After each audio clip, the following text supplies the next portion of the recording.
Hi, this is Pim from Smart Diabetics Academy. Today's topic is reverse diabetes help.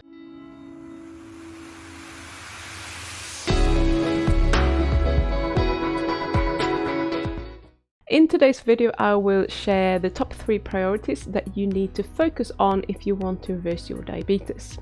And later on, I will also tell you what you need to do if your blood sugar remains high despite following my top 3 tips, so don't despair.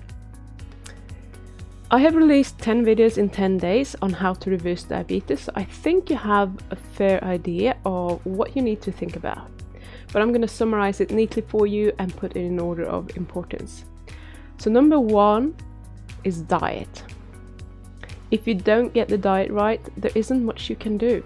Sure, there are supplements and medications that can help you manage your symptoms, but it doesn't stop the disease.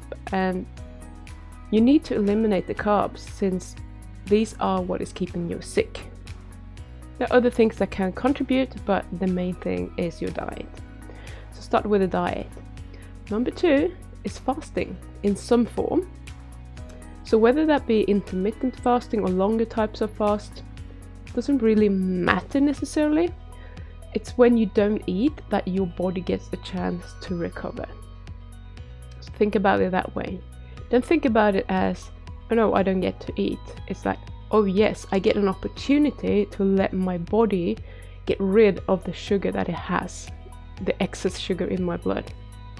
That is literally what you're doing. So this is when your body can also start releasing the fat and clear out stored carbohydrates. So if you're overweight, this is even more important, because as long as you're eating and you're keeping your insulin levels high, you literally can't lose fat. So you need to give your body some time, lower the insulin, lower the blood glucose. Number 3 is stress management. Okay? No matter how well you eat, if you have chronic stress in your life, it's going to be really hard for you to maintain low blood sugar levels. So one of the most efficient ways of doing this is deep breathing. Okay? This would send a signal to your body or to your brain that everything's good, and we need to stop those stress hormones. We need to stop releasing them and de-stress. So a very easy way of doing this is you can just sit down or you can lay down. You can put one hand on your belly, just under the ribs, to make sure that you are breathing right. And then you breathe in through your nose, really, really deep down into your belly. So you should feel now that your belly is rising. And then you slowly breathe out again. So that's 1. And then you do that 5 to 10 times. It's usually enough to send the right signals to your brain and relaxing the vagus nerve, etc. You can do it for longer if you want to, but it's probably not necessary. You just need to calm the whole system down. And you can do this as many times as you need to, because let's face it, if you have an underlying stress, you're stuck in traffic, you might get stressed, you breathe, and then something else, someone cuts in front of you, you're going to get stressed again. So just practice using that deep breathing, because that is a really, really powerful signal to tell your body that it needs to calm down a bit. So always start with sorting out your diet, because that is, as I said, the most important thing. And then you can add the fasting element. You should always practice some sort of stress management, to be fair, but really make sure that you do that if your blood sugar doesn't respond the way that you think it should when you eat well and you do some intermittent fasting. Okay? So in case you're doing all 3 of these, you don't feel stressed, you are doing intermittent fasting every day, you barely eat any carbs at all, and your blood sugar is still high, there is a trick for this as well. So what might be happening is that your body's blood sugar set point is too high. So you're most likely producing excess glucose.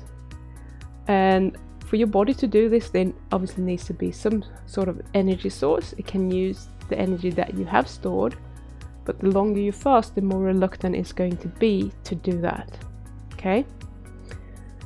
So there are 2 things that you can do. Number 1 is quite an easy trick. You can try to just exercise. Brisk walking or some other moderate intensity workout can often help. Make sure that you stick with it minimum an hour probably, and see where you're at with your blood sugar. See if it's moving at all. But what's even more beneficial and much more powerful is a minimum of 24 hours fasting.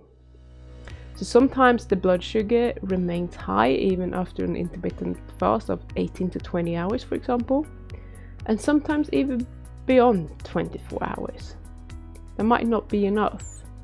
So what I would suggest is that you refrain from eating anything that contains energy for a minimum of 24 hours until you see a drop in blood glucose. In severe cases, it might take a couple of days or so, and that's fine. But once you see this drop in blood glucose, you know that things are starting to happen. And then you can have your meal, but make sure that it's a meal high in fat and with moderate proteins. And then you can go into your next fast, which might just be an intermittent fast, 16 hours or so. And keep an eye on the blood sugar, what's happening when you're having that high fat, moderate protein meal. So maybe you're not intending to do any intermittent fasting. Maybe your next meal is in 4 hours. It doesn't matter. Keep that meal low carb as well, and keep monitoring what is happening. You will notice most likely it will actually stay fairly low. Sometimes it will jump up a little bit, but most likely it will stay down there. So this is definitely the most effective way of dealing with persistently high blood sugar, if you ask me. So thank you very much for watching this mini-series on how to reverse diabetes. I hope you have enjoyed it, and if you have, please subscribe to the channel and hit that bell icon down there somewhere, just so that you will get notified the next time I'm uploading a video. And please share in the comments about your own experience practicing this principle, or if you have any questions about them and want me to explain further, please let me know. See you soon!